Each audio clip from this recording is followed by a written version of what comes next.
ಹಿಂಗೆ ಮಾಡ್ಬೇಕ ಮಸ್ತ್ ಮಾಡ್ಯಾರಲ್ಲ ಅವ್ರ.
ಬಾಸ್ ಬಾಸ್ ಬಾಸ್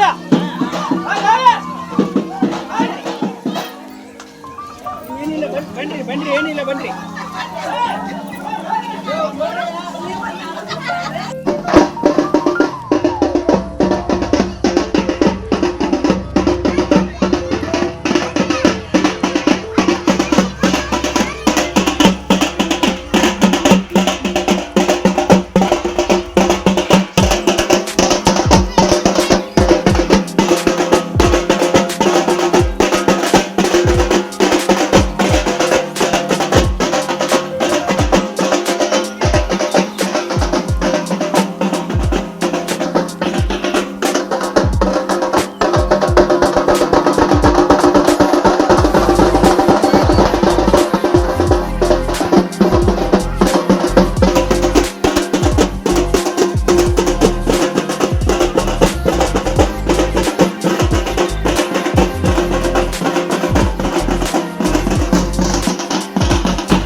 ನಿದ್ದೆ ಅದಕ್ಕೆ ಬೇಕಿಲ್ಲ ಅಮ್ಮ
ಸತ್ತ ಮಾತುಗೆಯಲು ರಂಗರಂಗದಲ್ಲಿ ಅನಂತ ರೀತಿಯಲ್ಲಿ ಅವನು ಹೊಡಿತಾನೆ.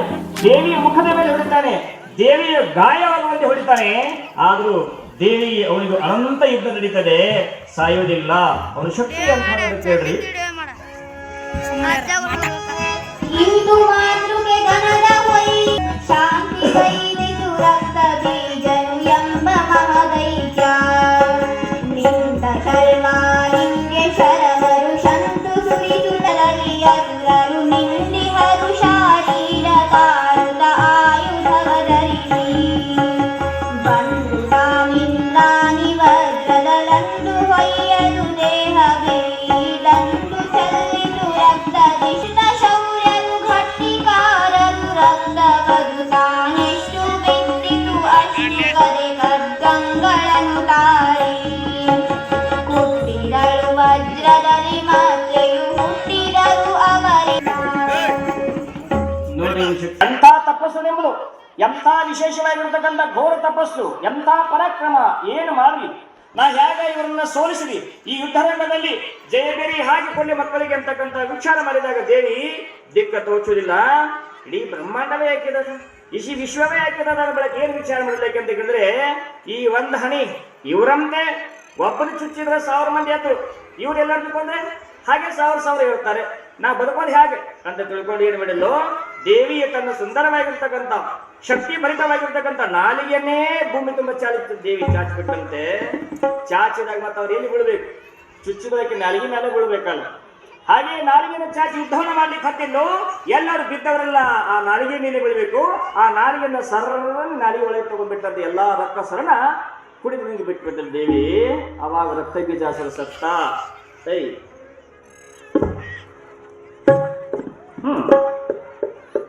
ಸಿಟ್ಟು ಬರ್ಬೇಕು ನನಗೂ, ನಗಬಾರ್ದು. ಹೆಂಗೆ ಸಂದರ್ಭ ಈಗ?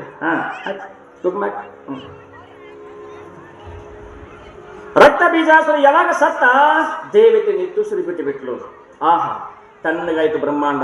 ಭೂಮಿಗೆ ಭಾರವಾಗಿದ್ದು ರಕ್ತ ಬೀಜಾಸುರ, ಭೂಮಿಗೆ ಭಾರವಾಗಿದ್ರು ರಕ್ತ ಬೀಜಾಸುರ, ಅನಂತ ರಕ್ಕಸರು ಎಲ್ಲರೂ ನಿರ್ನಾಮವಾಗಿ ಬಿಟ್ರಲ್ಲ. ಬನ್ನಿ ಮಕ್ಕಳೆಂದು ದೇವತೆಗಳನ್ನ ಕರೀತಾಳೆ ದೇವಿ. ಕರಿದವಳಿಗೆ ಅಭಯವನ್ನ ಕೊಡ್ತಾರೆ. ಮಕ್ಕಳೇ ಹೆದರಿ ಬಿಡಿ, ಇನ್ನು ಎಂತೆಂತ ರಕ್ಕಸರೇ ಬರಲಿ, ನಾ ನಿಮ್ಮ ಸಲುವಾಗಿದ್ದೇನೆ. ಯಾಕೆ ನನ್ನ ಸ್ಮರಣೆಯನ್ನು ಅನಂತ ಮಾಡ್ತೀರಿ, ನನ್ನ ಸ್ತುತಿಯನ್ನು ಅನಂತ ಮಾಡ್ತಿದ್ದೀರಿ. ಹಗಲಿರೋ ನನ್ನ ಬಿಟ್ಟು ನೀವು ಇರ್ತಾ ಇಲ್ಲ, ನಾನೇ ಅಂತಿರಲಿಲ್ಲ, ನಿಮಗಾಗಿ ನಾನಿದ್ದೇನೆ, ಹೆದರಿ ಬಿಡಿ ಅಂತ ಅಭಯವನ್ನು ಕೊಡ್ತಾಳೆ ಶ್ರೀದೇವಿ ಬ್ರಹ್ಮಾಂಡದಲ್ಲಿ. ಅಂತ ದೇವಿ ಯಾರು ನೆನೆಸ್ತಾರೆ, ಯಾರ ಪ್ರಾರ್ಥನೆಯನ್ನು ಮಾಡ್ತಾರೆ, ಅವರಿಗಾಗಿ ಸದಾ ದೇವಿ ಅದಾಳಂತ ನಾವು ತಿಳ್ಕೊಳ್ಬೇಕು. ಅಂತ ದುಷ್ಟರಿಗಾಗಿ ದೇವಿ ಅದಾಳ. ನಾವು ಭಕ್ತಿಯಿಂದ ಭಜನೆ ಮಾಡೋದು, ಭಕ್ತಿಯಿಂದ ಆರಾಧನೆ ಮಾಡೋದು. ನಮಗೆ ಯಾಕಿಲ್ರಿ ದೇವಿ ಅದಾಳೆ. ನಿಷ್ಠೆ ಬೇಕು, ಶ್ರದ್ಧೆ ಬೇಕು. ಶ್ರದ್ಧಾವಾನ್ ಲಭತೆ ಜ್ಞಾನಂ. ಯಾರು ಶ್ರದ್ಧೆ ಅದಾರ ಜ್ಞಾನ ಬರ್ತದ, ಶ್ರದ್ಧೆ ಇದ್ದಾರ ದೇವ್ರ ದರ್ಶನ ಆಗ್ತದೆ. ಹಾಗೆ ಬ್ರಹ್ಮಾಂಡದಲ್ಲಿ ಇಂಥ ರಕ್ಕಸನ ದೇವಿ ಇವತ್ತು ಯಾರ್ಯಾರನ್ನ ಕೊಂದ್ಲು? ಚಂಡಮುಂಡ, ರಕ್ತ ಬೀಜಾಸುರ, 3 ಮಂದಿ ಕೊಂದ್ಲು. ಎಲ್ಲಿ? ಈ ಬ್ರಹ್ಮಾಂಡದೊಳು. ನೀತಿ ಬರ್ತದೆ ಇದ್ದೋಡ ಈಗ ಬಂದಿರಿ ಬರುವ ನಮ್ಮವ್ವ ಏನು ಊಟ ಮಾಡಿ ಬಂದಿ? ಎಚ್ಚರಿ, ಮಕ್ಕೋಬೇಡ್ರಿ, ಆಕಳಿಸ್ಬೇಡ್ರಿ. ಚಂಡಮುಂಡರು, ರಕ್ತ ಬೀಜಾಸುರ, 3 ಮಂದಿ ಹೋದ್ರು. ಎಲ್ಲೇ? ಈ ಬ್ರಹ್ಮಾಂಡದವರು. ದೇವಿ ಪುರಾಣ ಅಂದ್ರ ಅಪ್ಪ ಅವ್ರು ಹೇಳುವಾಗ ಪೂಜೆ ಎರಡಿದಂಗ ದೇಹದ ಪುರಾಣ. ಇನ್ನು ಒಳಗೆ ಬರೋನು, ಇನ್ನು ಒಳಗೆ ಬಂದಿದ್ದೀವಿಲ್ಲ, ಲೋಚನ, ದ್ವೇಷ ಬುದ್ಧಿ, ಇವೆರಡೂ ನಮ್ಮ ಒಳಗಿದ್ರೆ ಒಳಗಿರ್ತಕ್ಕಂಥ ಆತ್ಮ ದೇವ ದರ್ಶನ ನಮಗಾಗುದಿಲ್ಲ. ಒಳಗಿರ್ತಕ್ಕಂಥ ಆತ್ಮಸ್ವರೂಪಿಯಾಗಿರ್ತಕ್ಕಂಥ ದೇವರ ದರ್ಶನ ನಮಗಾಗುದಿಲ್ಲ ಅಂದ ಬಳಕ ಇವ್ರು ಅಡ್ಡಿ ಆಗ್ತಾರಲ್ಲ. ಇವ್ರನ್ನ ಹೆಂಗ ನಾಶ ಮಾಡ್ಬೇಕಂದ್ರ ಹಿಂಗೆ ಪುರಾಣ ಕೇಳ್ತಾ ಮಹಾತ್ಮರ ಸೇವೆಯನ್ನು ಮಾಡ್ತಾ ಮಾಡ್ತಾ ಜ್ಞಾನ ಮಾಡಿಕೊಂಡು ಕಡಿಮೆ ಮಾಡಬೇಕು. ಇವತ್ತಿನ ರಾಕ್ಷಸರು ನಮ್ಮೊಳಗೆ ಚಂಡಮುಂಡ್ರ ಯಾರು? ಚಂಡ ಅಂದ್ರೆ ದರ್ಪ, ದುಡ್ಡಿನ ದರ್ಪ, ಹೆಂಡತಿ ಮ್ಯಾಗ ದರ್ಪ, ಗಂಡನ ಮ್ಯಾಗ ದರ್ಪ, ಬಡವರ ಮ್ಯಾಲ ದರ್ಪ, ಓಟ್ ಹಾಕೊಂಡವ್ರ ದರ್ಪ. 1 2 ದರ್ಪ ನಮ್ಮ ದರ್ಪ. ಸೊಕ್ಕೇರಿದ ಶರೀರ ಇದು, ಕಡು ದರ್ಪವೇರಿದ ಒಳಲೆಂಬ ಬಂಡಿಗೆ, ಶರಣರ ಮೃದು ವಚನಗಳೇ ಕಡಗೀಲು ಕಾಣ ರಾಮನಾಥ ಅಂತ ಹೇಳ್ತಂತ. ಈ ಶರೀರ ಎಷ್ಟು ಸೊಕ್ಕೇರೈತೆ ಅಂದ್ರ ಜೇಡು ದಾಸಮೇನವರು ಬರೀತಾರೆ, ಕಡು ದರ್ಪವೇರಿದ ಒಡಲೆಂಬ ಬಂಡಿ. ಈ ಶರೀರ ಅಂತಕ್ಕಂಥದ್ದು 1 ದರ್ಪ ಅಲ್ಲ, ಕಡು ದರ್ಪ, ಬಹಳ ದರ್ಪ ಐತಂತ ಇದಕ್ಕೆ. ಅಂತ ಅದಕ್ಕೆ ಏನು ಬೇಕು?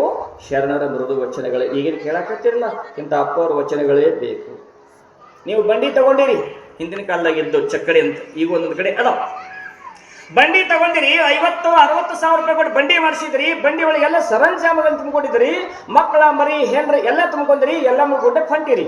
ಎಲ್ಲಮ್ಮ ಗುಡ್ಡಕ್ಕೆ ಹೋಗೋ ಹೊತ್ನ್ಯಾಗ ಅಕಸ್ಮಾತ್ ಆ ಮುಳ್ಳೂರು ಕಣಿವೆಯಾಗ ಬಂಡಿ ಹಿಂಬರಿಕೆ ಬತ್ತಂದ್ರ ಅವಾಗ ಜೋರಾಗಿ ಓದೋ ಅಂತೀರಿ ನೀವು. ಮೊದಲು ಅನ್ನಂಗೆ ಇಲ್ಲ, ಬಂಡಿ ಬೀಳಾಕ ಬಂದಷ್ಟು ಅಂತೀರಿ. ಆ ಅಕಸ್ಮಾತ್ ಬಂಡಿಗೆ 20 ರೂಪಾಯಿ 2 ಕೀಲು, 50,000 ರೂಪಾಯಿ ಕೊಟ್ಟು ಬಂಡಿ ಮಾಡಿಸಿರಿ. 20 ರೂಪಾಯಿ 2 ಕೀಲು ಇರ್ಲಿಕ್ಕೆ ಅದು ಬಂಡಿ ಬೀಳ್ತದೆ ಅಂತ ಇಲ್ಲಂತೀರಿ ಇದಕ್ಕೆಲ್ದಾಗ. ಅವು 2 ಕೀಲು 50,000 ರೂಪಾಯಿ ಉಳಿಸ್ತದ. ಅಂತ ಶಕ್ತಿ ಆ ಕೀಲು ಒಳಗದ. ಇಲ್ಲಿ ಮಹಾತ್ಮರ ವಚನದೊಳಗೆ ಹೆಂಗದ ಅಂದ್ರೆ ಶರಣರ ಮೃದು ವಚನಗಳೇ ತಪಂಗಳಯ್ಯ ಜಪಂಗಳಯ್ಯ ಅಂದ್ರು. ಅಪ್ಪವ್ರ ವಾಣಿ ಅವ್ರನ್ನ ಯಾಕೆ ಕರೆಸ್ತಾರಂದ್ರಿ ನೀವು? ಸುಮ್ಮನೆ ಕರೆಸ್ತಾರಂದ್ರಿ. ಒಂದ ಮಾತು ರೂಪ ನೋಡಿದ್ರೆ ಸಾಕ, ಇತ್ತ ಕಂಗಳ ಪಾಪ ದೂರ ಹೋಗ್ಬೇಕು. ಅದಕ್ಕೆ ಅವ್ರು ನೋಡ್ಬೇಕು. ಶರಣರ ದರ್ಶನಂ ಪುಣ್ಯಂ, ಸಾಧು ದರ್ಶನಂ ಪುಣ್ಯಂ, ಸ್ಪರ್ಶನಂ ಪಾಪನಾಶನಂ, ಸಂಭಾಷಣಂ ಜೀವನ್ ಮುಕ್ತಿ.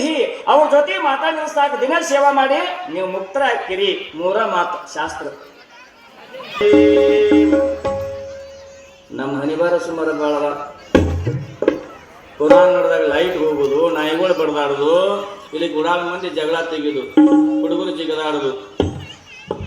ಹುಡುಗರು ಓಡಾಡವ್ರು. ಅಲ್ಲಿ ಪಕ್ಕದಾಗ ಜಾಳಿಗೆ ಬಂದ್ ಮಾಡ್ರಿ, ಆ ಜಾಳಿಗೆ ಬಂದ್ ಮಾಡಕ್ ಹೇಳವ್ರಿ. ಜಾತ್ರೆ ಮಾಡು, ಪ್ರವಚನ ಕೇಳುದು, ಪ್ರವಚನ ಕೇಳುವಾಗ ಜಾತ್ರೆ ನಡೆಯಂಗಿಲ್ಲ, ಜಾತ್ರೆ ಪ್ರವಚನ ನಡೆಯಂಗಿಲ್ಲ, 2 ಒಂದಂಗಿಲ್ಲ. ಮಹಾತ್ಮರು ಬಂದಾಗ ಹೆಂಗಿರಬೇಕು? ಒಂದಿಷ್ಟು ಕಲಿಬೇಕಾಗಿದೆ, ಇನ್ನ ಶಿಸ್ತು ಕಲಿಬೇಕಾಗಿದೆ. ಆದ್ರೂ 1ನೇ ವರ್ಷ ಕಲಿಯಾಕತ್ತೀರಿ, ಬಹಳ ಖುಷಿ ಆಗಿದೆ ನಮ್ಗೆ. ಏನ್ ಹೇಳಾಕತ್ತಿದ್ದೀವಿ? ಓಂ ನಮಃ ಶಿವಾಯ ಹೇಳಾಕ್ತಿದ್ವಿ. ಶಬಾಷ್ ಅದನ್ನ ನನಗೆ ಕೊಟ್ಟಾಳೆ. ಹೌದು ಅಡ್ಡಿ ಓಂ ನಮಃ ಶಿವಾಯ ಅಂತಲ್ಲ, ಧನ್ಯ ಆಯ್ತು. ಯಾವ ಮನುಷ್ಯನಲ್ಲಿರ್ತಕ್ಕಂಥ ನಮ್ಮ ಹೃದಯದಲ್ಲಿರ್ತಕ್ಕಂಥವ್ರು ಯಾರ್ಯಾರು ರಕ್ಕಸರು, ನಮ್ಮ ಆತ್ಮ ದರ್ಶನ ಆಗ್ಲಿಕ್ಕೆ ತೊಂದರೆ ಮಾಡತಕ್ಕಂಥವ್ರು ರಕ್ಕಸರು ಯಾರು ಅಂತ ಹೇಳಿದ್ರೆ ಗರ್ವ ತುಂಬೇದ. ದರ್ಪ ಮಾಡಕ್ ಹೋಗ್ತೀವಿ ನಾವು ಬಡವರ ಮೇಲೆ. ಯಾಕೆ? ಬಡವದಾನಂತ ಪಾಪದ ಮೇಲೆ ದರ್ಪ ಮಾಡಕ್ ಹೋಗ್ಬಾರ್ದು.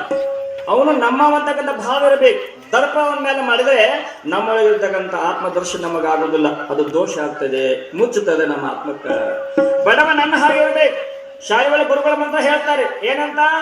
ಓಂ ಸಹನಾಭವತು ಸಹನೋ ಭುನಕ್ತು ಸಹ ವೀರ್ಯಂ ಕರವಾವಹೈ ತೇಜಸ್ವಿನಾವಧೀತ ಮತ್ಸು ಮಾ ವಿದ್ವಿಷಾವಹೈ. ಓಂ ಶಾಂತಿ ಶಾಂತಿ ಶಾಂತಿ. ಓಂ ಅಸತ್ವಮ, ಪರಮಾತ್ಮ ಅಸತ್ಯದಿಂದ ನನ್ನನ್ನು ಅವರನ್ನು ಸತ್ಯದ ಕಡೆಗೆ ಒಯ್ಯು. ತಮಸ್ವಮ ಜ್ಯೋತಿರ್ಗಮಯ, ಕತ್ತಲಿನಿಂದ ಬೆಳಕಿನೆಡೆಗೆ ಒಯ್ಯು. ತಮಸ್ವಮ ಜ್ಯೋತಿರ್ಗಮಯ ಮೃತ್ಯೋರ್ಮ ಅಮೃತಂಗಮಯ, ನಮ್ಮ ಮೃತ್ಯುವಿನಿಂದ ಅಮೃತದ ಕಳೆವಿ ಪರಮಾತ್ಮ. ಸಹನೋ ಗುಣಕ್ತೋ, ನಾ ಹೆಂಗ ನಮ್ಮ ಮನೆ ಹೆಂಡ್ರು ಮಕ್ಕಳು ಕೂಡಿ ಉಂಟೇನಿ, ಅವರು ಕೂಡಿ ಉಣಬೇಕು, ಅವ್ರ ಜೊತೆಯಾಗಿ ಉಣಬೇಕು. ಅದು ಸಹವೀರ್ಯಂ ಕರವಾವಹೈ. ನನಗೆ ಹೆಂಗ ಬಲ ಕೊಡ್ತೀನಿ ಅವ್ರಿಗೆ ಬಲವನ್ನು ಕೊಡು. ಇದು ಮನುಷ್ಯನಲ್ಲಿ ರಾಕ್ಷಸರ ಒಳಗೆ ಬರಂಗಿಲ್ಲ.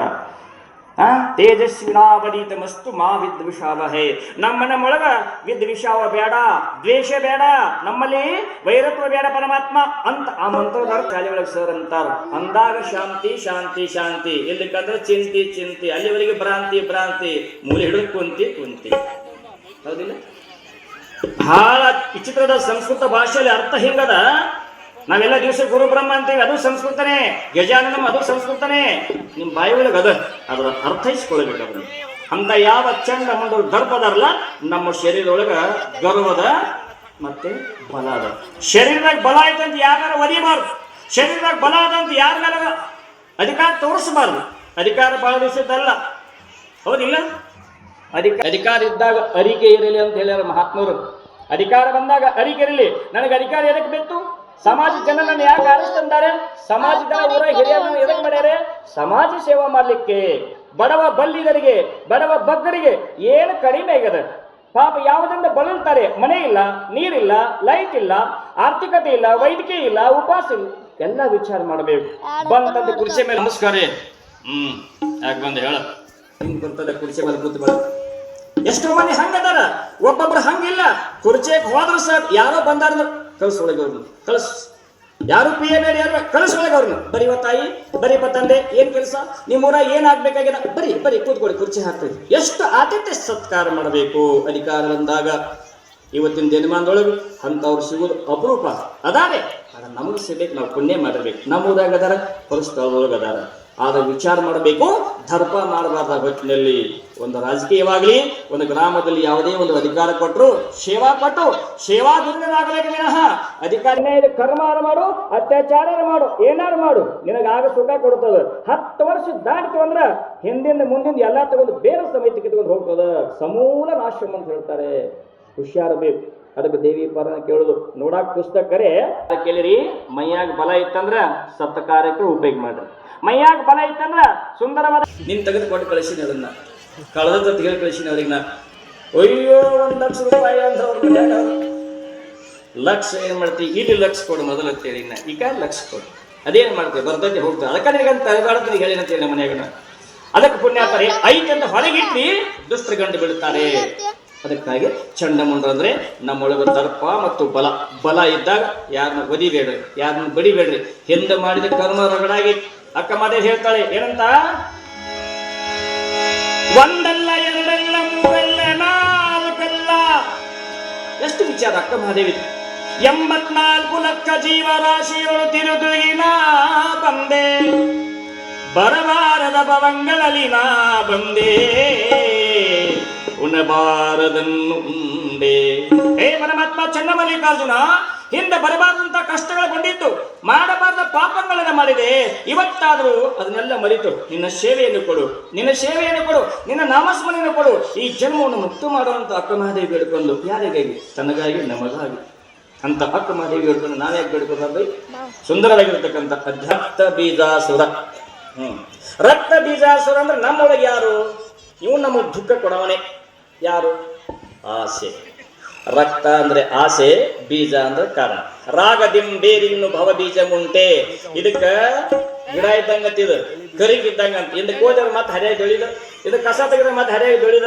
ಇವತ್ತು 1 ಚೀಲ ಜೋಳ ಆಗೈತೆ, ನಾಳೆ 10 ಚೀಲ. ಈ ವರ್ಷ 10 ಚೀಲ ಆಗೈತೆ, ಮುಂದಿನ ವರ್ಷ 100 ಚೀಲ. ಹಂಗೆ ಆಸೆ ಆಸೆ ಆಸೆ. ಒಂದು ಮದುವೆ ಆತ, ಹಳಿಲಿಲ್ಲ. 2ನೇ ಮದುವೆ ಆಗೋದು, ಮತ್ತೆ ಆಸೆ ಬೆಳೀತು. ಒಂದು ಮಗ ಆತ, ಹೆಣ್ಮಕ್ಳು ಬೇಕು, ಹೆಣ್ಣಿಗೆ ಆಸೆ. ಹಂಗೆ ಆಸೆ ಆಸೆ, ಅನಂತ ಆಸೆ. ಗಿಡಗಳ ಮುಗುಳಿದ್ದಂಗಿದು.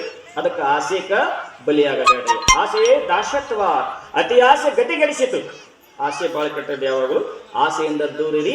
ಆಸೆ ಅಂದ್ರೆ ನಿಮ್ಮೊಳಗೆ ರಕ್ತ ಬೀಜಾಸುರ. ಹಂಗ ಅನಂತ. ಹೆಂಗ ಒಂದು ಹನಿ ಬಿತ್ತು, 1000 ಮಂದಿ ಹುಟ್ಟಿದ್ರು, ಹಂಗಿದು ಹುಟ್ಟದ. ದುಃಖಕ್ಕೆ ಮೂಲದ ಆಸೆ, ದುಃಖಕ್ಕೆ ಮೂಲದ. ಅದಕ್ಕಾಗಿ ಆಶಾ ಆಶ ಪರಮ ದುಃಖಂ ನಿರಾಶತ್ವಂ ಈಶತ್ವಂ ಅಂತ ಹೇಳ್ತಾರೆ. ಅದಕ್ಕಾಗಿ ದುರಾಶೆ ಮನುಷ್ಯನ ಎಷ್ಟು ಕೆಟ್ಟ ಮಾಡ್ತದೆ ನೋಡಿ. ಸಂಪತ್ತು ಬರ್ತಂದ್ರ, ಇಬ್ಬರು ಅಣ್ಣ ತಮ್ಮರಿದ್ರು, ಲಕ್ಷ ಕೊಟ್ಟು ಕೇಳ್ರಿ, ರೊಕ್ಕಸ ಆಸೆ ನಮ್ಗೆ ಕೆಲಸ ತೊಂದರೆ ಮಾಡ್ತೈತನ್ನು.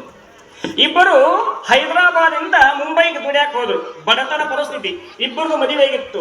ಸಣ್ಣ ಒಂದು ಸ್ವಲ್ಪ ಈಗಲೇ ಆಗಿತ್ತು, ಹಿರಿಯ ಒಂದು ಮೊದಲೇ ಆಗಿತ್ತು. 8 ವರ್ಷ ಬಡತನಕ್ಕಾಗಿ ದುಡಿಲಿಕ್ಕೆ ಮುಂಬೈಗೆ ಹೋದ್ರು. ಇಬ್ಬರು ದುಡಿದ್ರು. 1 ಲಕ್ಷ 2 ಲಕ್ಷ ರೂಪಾಯಿ ಧನ ಸಂಪಾದನೆ ಮಾಡಿದ್ರು.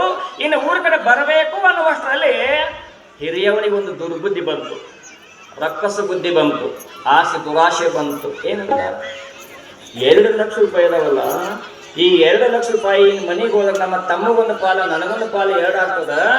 ಇಲ್ಲೇ ಈ 2 ಲಕ್ಷ ರೂಪಾಯಿ ನನಗ ಸಿಗ್ಬೇಕಂತ ದುರ್ಬುದ್ಧಿ ಬಂದು ಹೆಂಡತಿಗೆ ಹೇಳ್ತಾನ, ನಮ್ಮ ತಮ್ಮನನ್ನ ಗಪ್ಪ ಮಾಡಿಬಿಡನು, ಆ 1 ಲಕ್ಷ ರೂಪಾಯಿ ನಮಗ ಆಗ್ತದ. ನೋಡಿ ಹೆಂಗೈತೆ ಆಸೆ. ಬೇರೆದೇನು ರಕ್ತ ಸಂಬಂಧಿ. ಅವಳು ಹಾಗೆ ಇದ್ಲು, ಸಂಸ್ಕಾರ ಹೀನಳಿದ್ಲು. ಆಯ್ತು ಸ್ವಾಮಿ, ನೀವು ಹೆಂಗ್ ಹೇಳ್ತೀರಿ ಹಂಗಾರಿ ಅಂದ್ಬಿಟ್ಲಕ್ಕಿ. ವಿಚಾರ ಮಾಡಿದ್ರು. ಅವನ ಹೆಂಡತಿಗೆ ಪತ್ರ ಬರೆದು ಏನಂತ, ನಿನ್ನ ಗಂಡ ನಮ್ಮ ಹತ್ರ ಬಂದಿಲ್ಲ, 8 ದಿವಸ ಆಯ್ತು, ಹೋಗಿಬಿಟ್ಟಿದ್ದಾನೆ, ಬಂದೇನ ಅಂತ ಅವ್ರ ಮನೆಗೆ ಪತ್ರ ಬರೆದ್ರು. ಇಲ್ಲೇ ನಡೀತಿ ವ್ಯವಹಾರ. ಗಂಡ ಹೆಂಡತಿ ಇಬ್ಬರು ಸೇರಿಕೊಂಡು ಒಂದು ಹಳ್ಳದ ಪಕ್ಕದಲ್ಲಿ ಬಂದು ರಾತ್ರಿ ಕುದಿಗೆ ಹಿಚ್ಚಿ ತಟ್ಟ ಸುತ್ತಿ ಹಳ್ಳದ ದಂಡಿಗೆ ಜಜ್ಜಿ ಹೋಗುದು ಹೋಗ್ಬಿಟ್ಟು. ಯಾರನ್ನ? ತಮ್ಮನನ್ನು. ಎದಕ್ಕಾಗಿ? ಆಸೆ. ಎದಕ್ಕೆ? 1 ಲಕ್ಷ ರೂಪಾಯಿ ನನಗೆ ಬರಬೇಕು. ಹೇಗದ ನೋಡ್ರಿ. ಇಂಥವ್ರಿಗೆ ಪರಮಾತ್ಮ ದರ್ಶನ ಆಗ್ತದೇನು? ದೇವಿ ಭೇಟಿ ಆಗ್ತಾಳೇನು? ಸಂಬಂಧ ಮರೆತ, ತನ್ನ ತಮ್ಮ ಅನ್ನೋದನ್ನ ಮರೆತ ಹೋಯಿತು. ಮುಂದೆ ದಿವಸ ಗತಿಸ್ತು. ಅವನಿಗೆ ಮಕ್ಕಳಾಗಿತ್ತಲ್ಲಿ ಹಿರಿಯ ಅಣ್ಣನಿಗೆ. ಗಂಡ ಬರವಲ್ಲಂತ ಆ ನವ ದಂಪತಿ ಕಾಯ್ತಾಳೆ. ನನ್ನ ಗಂಡ ಬರ್ತಾನೆ, ಹಿಂದೆ ಬರ್ತಾನೆ, ನಾಳೆ ಬರ್ತಾನೆ. 2 ಪತ್ರ ಹೋದ್ರು, ನಿನ್ನ ಗಂಡ ಬಂದಿಲ್ಲ ಅಂದ್ರು. ಆಕಿಂತವ್ರ ಮನೆಗೆ ಕಳಿಸ್ಬಿಟ್ರು. ಇವ್ರು ಹಾಗೇ ಉಳಿದ್ರು. ದೇವರ ಸುದೈವ ಈತ ನಸೀಬ್ ಸೇರಿದ್ದು. ಕಾಲಾಂತರದಲ್ಲಿ 3 ತಿಂಗಳು ಕಳೆದಷ್ಟೇ ತಡ ಹಿರಿಯವನ ಹೆಂಡತಿ ಗರ್ಭವತಿಯಾಗಿಬಿಟ್ಲು. ಕೆಲವು ದಿವಸಕ್ಕೆ ಗಂಡ ಮಗನ ಹಡಿದ್ಲು. ವರ್ಷದ ಮಗ ಆದ, ಪ್ರಾಯಕ್ಕೆ ಬಂದ, ಇನ್ನೇನು ಮಗನ ಚೆನ್ನಾಗಿ ಶಿಕ್ಷಣ ಕೊಡಿಸಬೇಕು, ವಿದ್ಯಾವಂತನ ಮಾಡಬೇಕು, ನಾನು ಹಾಯಾಗಿರ್ಬೇಕು ಅಂತ ಸಂಕಲ್ಪ ಮಾಡಿದ. ಇವನ ಸಂಕಲ್ಪ ದೇವರ ಸಂಕಲ್ಪ.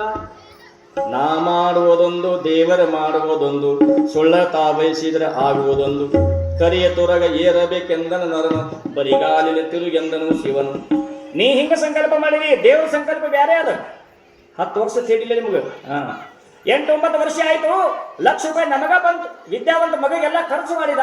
ಇನ್ನೇನು ನಾಳೆ ಅಥವಾ ನಾಳಿದ್ದು ಕಡೆಗೆ ಹೋಗುವಷ್ಟೇ ಮತ್ತೆ ₹50,000 ಹೋಯ್ತು.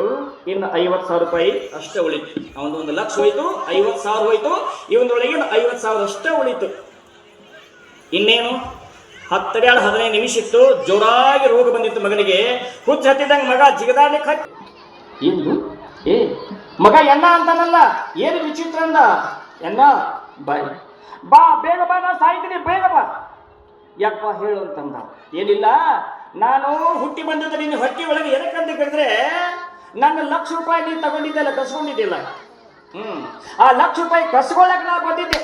ನನ್ನ ಪಾಲಿನ ₹50,000 ಬಳಸಿದ್ಯಾ, ಇನ್ನೂ 50 ಪಾಲಿನ ಉಳಿದೈತಿ, ಅದನ್ನೆಲ್ಲ ನಾಳೆ ನನ್ನ ದಿನಕರ್ಮಕ್ಕೆ ಮಾಡಬೇಕು ಅಂತ ಹೇಳಿ ಮಗ ಸತ್ತು ಹೋಗ್ಬಿಟ್ಟ. ಸತ್ತು ಹೋಗಿ ಬಿಟ್ಟ. ತಂದೆಗೆ ತಲೆ ಭ್ರಾಂತಿ ಆಗೋಯ್ತು. ಏನಿದು, ನಾನು ಎಂಥ ಅನ್ಯಾಯ ಮಾಡಿದೆ. ಮನುಷ್ಯ ಜನ್ಮಕ್ಕೆ ಬಂದ ಮೇಲೆ ದೇವರ ಸೇವೆ ಮಾಡಲಿಲ್ಲ, ಒಬ್ಬರಿಗೆ ದಾನ ಕೊಡಲಿಲ್ಲ, ಧರ್ಮ ಕೊಡಲಿಲ್ಲ, ಅನ್ಯಾಯವಾಗಿ ನನ್ನ ತಮ್ಮನ ದುಡ್ಡನ್ನು ದೋಚ್ಕೊಂಡಿಲ್ಲ. ಆ ದುಡ್ಡನ್ನು ದೋಚ್ಕೊಂಡಾಗ ನನ್ನ ಪಾಪ ನನಗೆ ಹತ್ತೆಲ್ಲ 10 ವರ್ಷ ಗತಿಸ್ತು. ಹೇಳಿ ಸಮೂಲ ನಾಶಂ ಇದ್ದದಿಲ್ಲ. ನನಗೆ ಇಷ್ಟರಲ್ಲೇ ಸಾಕು, ಅವರೆಲ್ಲ ಸುಖವಾಗಿರಲಿ. ಹಿಂಗನ್ರಿ ಸದ್ಭಾವ ಬತ್ತು, ನೀವು ಸದ್ವಿಚಾರಿಗಳೇ. ಸದ್ಭಾವ ಬರ್ಲಿಲ್ಲ, ದುರ್ಭಾವ ಬತ್ತು, ತಿಳ್ಕೊಳ್ರಿ. ಶಾಸ್ತ್ರಿಗಳು ಹೇಳ್ಯಾರ, ಪುರಾಣದೊಳಗೆ ಹೇಳ್ಯಾರ, ಮಹಾತ್ಮರು ಹೇಳ್ಯಾರ, ದೇವಿ ಸಂವಿಧಾನ ವೇದಿಕೆ ಮೇಲೆ ಕೂತು ಹೇಳ್ಯಾರ, ದುರ್ಬುದ್ಧಿ ದುರಾಸೆ ನಮ್ಮನ್ನು ಅಧೋಗತಿಗೆ ಹೋಯ್ತದ ಅಂತ ತಿಳ್ಕೊಳ್ರಿ. ಇಲ್ಲ ಅಂದ್ರ ಮರತ್ರಿ ನೀವು ದುಃಖನ. ಆ ದೇವಿ ದರ್ಶನ ಹೊರಗೂ ಆಗಂಗಿಲ್ಲ, ಒಳಗೂ ಆಗಂಗಿಲ್ಲ. ಇದು ಒಳಗಿನ ವಿಚಾರ ಹೇಳುದಿ ಆಸೆ, ಹೌದಿಲ್ಲ? ಇಂಥ ಗುಂಡ ಮದುವೆಗೆ ಹೋಗಿದ್ದಂತ. ಮದುವೆಗೆ ಹೋದಾಗ ಎಲ್ಲರೂ ಊಟ ಪಡಿಸಿರು. ಸಾಲಾಗೆ ಅವ್ರು ಊಟ ಇಟ್ಕೊತ ಹೋದ್ರು, ಅನ್ನ ಇಟ್ಕೊತ ಹೋದ್ರು, ಎಲ್ಲ ಇಟ್ಕೊತ ಹೋದ್ರು. ಸುತ್ತ ಹಾದು ಬರೋವಾಗ ಕಿಡಿಗೇರಿ ಏನ್ ಮಾಡಿದ್ವು, ಆ ಉಂಡಿ ಹಿಂದೆ ಮುಚ್ಚಿಟ್ಟು ನೋಡಿ ದರಿದ್ರಾಸೆ. ಮತ್ತೆ ಅವ್ರು ಒದರಿದ, ರೀ ಅಣ್ಣವ್ರ ಬರೀಲಿ, ನನಗೆ ಉಂಡಿ ಕೊಟ್ಟಿಲ್ಲ ಅಂತ. ಎಲ್ಲರೂ ಕೊಟ್ಟಿ ನಾವು ಅಂದ್ರು, ಕೊಟ್ಟಿಲ್ರಿ ನೀವು. ಮತ್ತೆ ಸುತ್ತ ಹಾಸಿ ಬರುವಾಗ ಎಲ್ಲ ಉಂಡಿ ಕಾಲಿದವರು ಹೋಗ್ಬಿಟ್ರು. ಇವ್ ಎಲ್ಲ ಊಟ ಮಾಡಿದ್ರೆ, ಎಲ್ಲರೂ ಊಟ ಮಾಡಿ ಕೈ ತಕೊಂಡ್ರು. ಇವ್ ಊಟ ಮಾಡಿ ಕೈ ತಕೊಂಡ ಆ ಉಂಡಿ ತಗೊಳಕ್ ಹೋಗ್ತಾರೆ, ನಾಯಿ ತಿಂದು ಹೋಗಿತ್ತದ. ಹಿಂಗದ ಆಸೆ, ದರಿದ್ರಾಸೆ, ಹೌದಿಲ್ಲ? ಆಶೆ ಪರಮ ದುಃಖ ಆಯ್ತು. ಅಯ್ಯೋ ನಾ ಯಾಕ ಅವಾಗ ತಿನ್ಲಿಲ್ಲ ಅಂತಾನೆ. ಹಂಗೆ ಹೆಂಡರ ಮಕ್ಕಳು ಕೈ ಬಿಡುವುದಕ್ಕಿಂತ ಮುಂಚೆ ದುರಾಸೆ ಬಿಡಬೇಕು. ಇಂಥ ರಕ್ಕಸರು ನಮ್ಮ ಒಳಗದಾರಲ್ಲ, ಆಸೆ ಅನಂತಗಳು, ಅದಕ್ಕೆ ಚಿಗುರಿದ್ದಂಗೆ. ಅದಕ್ಕೆ ಸ್ಟಾಪ್ ಇಲ್ಲ, ಸಮಯ ಅದಕ್ಕೆ ನಿಗದಿತ ಇಲ್ಲ. ಅಂತ ಒಂದು ಆಸೆಯನ್ನು ಬಿಟ್ಟು ನಾವೆಲ್ಲ ಸುಖಿಗಳಾಗಬೇಕು. ಆಸೆ ಇರಬೇಕು. ಈಗ ಆಸೆ ಇದೆ ನಿಮಗೆಲ್ಲ. ಏನೈತಿ? ದೇವಿ ಜಾತ್ರೆ ಮಾಡ್ಬೇಕು, ದೇವಿಗೆ ಬೆಳ್ಳಿ ಕೊಡಬೇಕು, ಬಂಗಾರ ಕೊಡ್ಬೇಕು, ಅಪ್ಪ ಅವ್ರ ದರ್ಶನ ತಗೋಬೇಕು, ಅವರ ವಾಚನಗಳನ್ನು ಕೇಳಬೇಕು, ಅವರ ಆಶೀರ್ವಾದ ಪಡ್ಕೊಳ್ಬೇಕು. ಇದು ಆಸೆ, ಸದಾಸೆ. ಮತ್ತ ಅಪ್ಪ ಅವ್ರು ಬಂದವ್ರು ಚಂದಂಗೆ ನಡೆದೈತಿ, ದೇವಿ ಪುರಾಣ ಚಂದಂಗೆ ನಡೆದೈತಿ. ಅಲ್ಲಿ ಮ್ಯಾಲ ಕೂತ್ ಹೇಳಕತ್ತಾರ, ನಾವು ಅಲ್ಲಿ ಹೋಗಿ ಲೈಟ್ ತೆಗಿನ ಬಾಲೆ, ಅಲ್ಲಿ ಹೋಗಿ ನಾವು ಏನೋ ಕಿಡಿಬಿ ಮಾಡ್ಬೋ, ಅವ್ರನ್ಯಾಗ ಯಾರು ತುಡಿ ಮಾಡ್ಕೊಂಡ್ ಬರೋಣ ಬಾಲೆ. ದುರಾಸೆ ಕೊಳ್ಳಬೇಡ್ರಿ ಅಂತ ಹೇಳ್ಯಾರ. ಅಂತ ಸುಂದರವಾಗಿರ್ತಕ್ಕಂಥ ಶರೀರ ಹಾನಿ ಮಾಡಿಕೊಳ್ಳಬೇಡ್ರಿ. ನೀವೆಲ್ಲ ದೇವಿಯ ಪುಣ್ಯದಿಂದ, ಈ ವರ್ಷಾರಂಭದಿಂದ, ಈ ಒಂದು ವಿಶ್ವ ಕರ್ಕೊಂಡು ಪುರಾಣಕ್ಕೆ ಬರೀ. ನಾಳಿಂದ ಇನ್ನು 4 ದಿವಸ ಉಳಿಯಿತು. ಅದಕ್ಕಾಗಿ ನಾಳಿನ ದಿವಸದ ಕೊನೆಯ ರಕ್ಕಸರು, ದೊಡ್ಡ ರಕ್ಕಸರು ಬರ್ತಾರೆ. ನಮ್ಮ ಶರೀರದೊಳಗೆ ಅವ್ರು ಎಂತೆಂಥ ಕಿಡಿಬಿ ಮಾಡ್ತಾರೆ, ಎಂತೆಂಥ ಕಾರ್ಯ ಮಾಡ್ತಾರೆ. ದೇವಿಗೆ ಅತಿ ಕಂಟಕರಾಗಿರ್ತಕ್ಕಂಥವ್ರು ಶುಂಭಾನುಶುಂಭರು ನಾಳೆಗೆ ಸಮಾಧ ಹಾಕ್ತಾರೆ. ಅದಕ್ಕಾಗಿ ಅವರಿಬ್ಬರು ನಾಳೆ ಕಳಿಸಿ ಮತ್ತೆ ದೇವಿ ಸ್ತುತಿ ಮಾಡ್ತಾರೆ. ದೇವಿ ಅನಂತ ನಾಮವನ್ನು ಕೊಂಡಾಡ್ತಾರೆ. ಸುಂದರವಾಗಿರ್ತಕ್ಕಂಥ ದೇವಿ ಪರನ ಕೇಳಕ್ ಅಪ್ಪ ಅವರು ಆಶೀರ್ವಚನ ಮಾಡಕ್ ಬಂದಾರ. ಅಪ್ಪ ಅವರ ಆಶೀರ್ವಚನ 1 ಗಂಟೆ ಒಳಗೆ ನಡೀತದ. ತಾವೆಲ್ಲರೂ ಅಪ್ಪ ಅವರ ಆಶೀರ್ವಚನ ಕೇಳಿ ಸುಂದರವಾಗಿರ್ತಕ್ಕಂಥ ಈ ಶರೀರವನ್ನು ಹಾಳು ಮಾಡದೆ, ಒಳಗಿರ್ತಕ್ಕಂಥ ದುಷ್ಟ ರಕ್ಕಸನ ಹೊರಹಾಕಿ ಒಳಗಿರ್ತಕ್ಕಂಥ ಆತ್ಮದರ್ಶನ ಮಾಡಿಕೊಂಡು ದೇವಿ ಆನಂದ ರೂಪ ಹೆಂಗದಾಳಲ್ಲ, ನಾವು ಆನಂದ ರೂಪರಾಗಿ ಮುಕ್ತರಾಗೋಣ ಗುರು ಆಶೀರ್ವಾದದಿಂದ ಅಂತಕ್ಕಂಥ ಮಾತನ್ನು ಹೇಳ್ತಾ ನನ್ನ ಸೇವೆಗೆ ವಿರಾಮ. ಜೈ ಮಂಗಳಂ, ಜೈ ನಮಃ ಪಾರ್ವತಿ.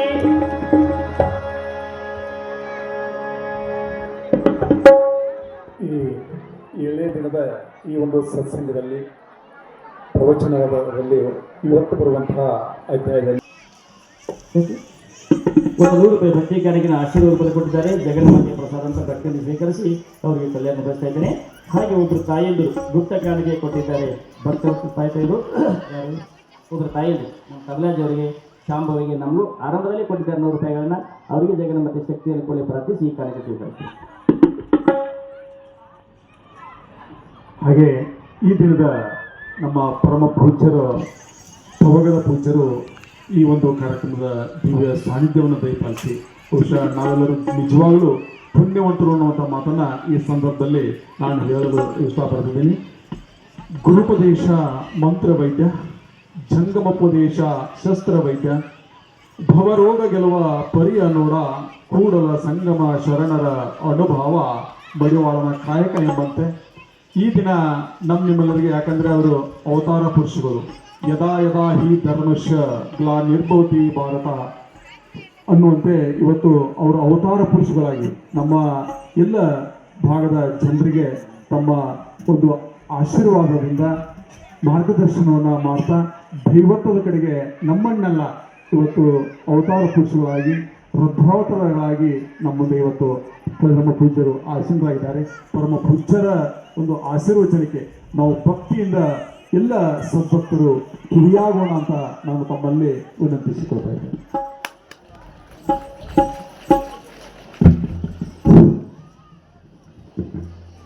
ಸಾಂಬಜೇನು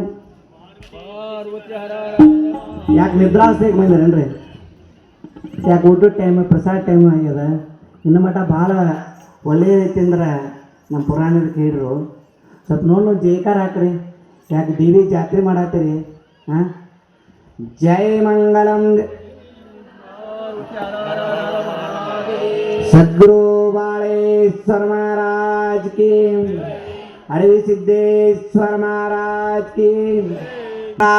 की सकल साधु संत महाराज की, बगलाम्बा माता की, गप कुत्तौर महाराज की.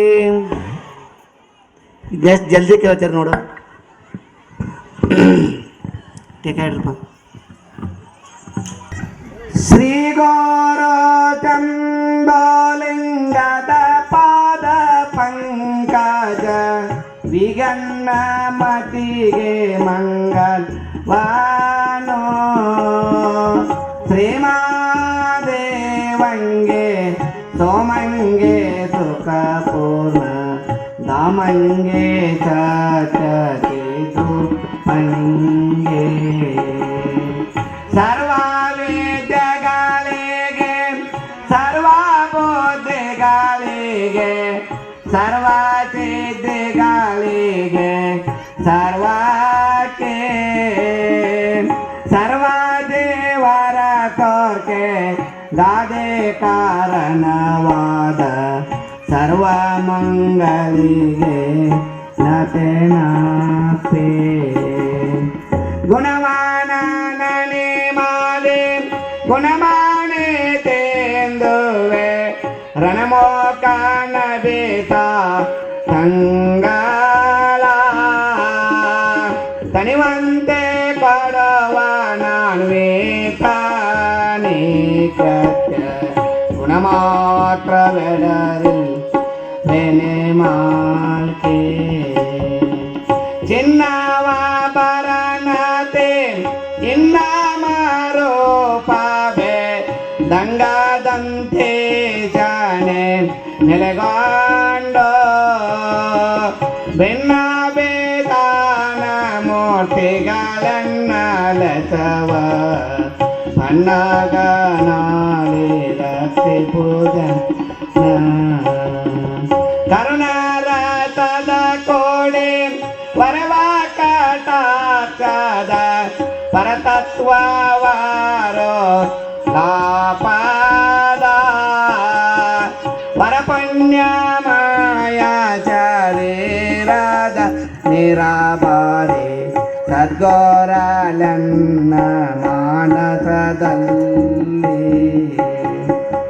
ಅವರೇ ವಾರನ್ನದೆ ನಿಜದ ವಾರಂಗ್ರೆ ಕವನತನಾಗೆ ಸಂತಸ ಹಿಂದೆ ದೇವರನ್ಯವಾದ ದೇವರೇನ ವಿಚಾರಣಿ ಕ್ರಾತಿ ಕ್ರಮದಿಂದೆ ಸುಖವಾಮದೇವಾದೆ ಸಕಲ ಮೋನೇಶ್ವರ ಅಕಲಂಕಾವ್ಯನೇಸೋ ಅದ್ವೈತ ತತ್ವವನಿಲ್ಲೆ ವಿವರಿಸಿ ನೋಡಲೆ ಜೀವವೇ ವಿವರಿಸಿ ನೋಡೆ ಜೀವವೇ ಶ್ರೀ ಗೌರಚಾಂಬಲಿಂಗದ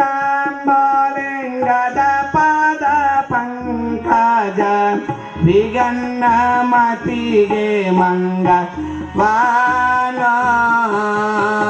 ಶ್ರೀಮಾದೇವಂಗೆ ಸೋಮಂಗೆ ಸುಖ ಪೂರ್ಣ ದಾಮಂಗೆ ಸತ್ಯತೆ ರೂಪಂಗೆ ರೂಪಂಗೆ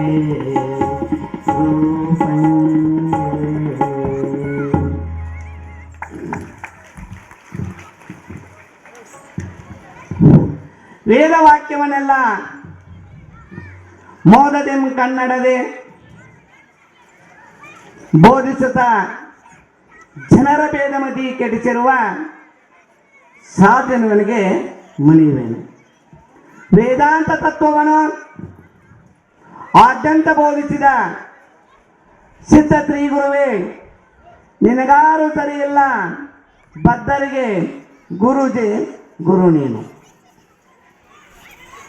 ಯಾವ ಪರಮ ಪಾವನ ಮೂರ್ತಿಯಾಗಿರುವಂಥ ಯಾವನ ಮಾಡಿ ಸಿದ್ದೇಶ್ವರ ಚರಣಾರವಿಂದಗಳಲ್ಲಿ ದಂಡೋತ್ಥಾನ ಸಲ್ಲಿಸಿಕೊಳ್ಳುತ್ತಾ ಹಾಗೂ ಈ ಕ್ಷೇತ್ರಾಧಿಪತಿಯಾಗಿರುವಂಥ ಯಾವ ನಮ್ಮ ದ್ಯಾಮಮ್ಮ ದೇವಿಯ ಪಾದಾರಂದಲ್ಲಿಯೂ ಕೂಡ ದಂಡೋತ್ಥಾನ ಸಲ್ಲಿಸಿಕೊಳ್ಳುತ್ತಾ ಹಾಗೂ ಈ ಕಾರ್ಯಕ್ರಮಕ್ಕೆ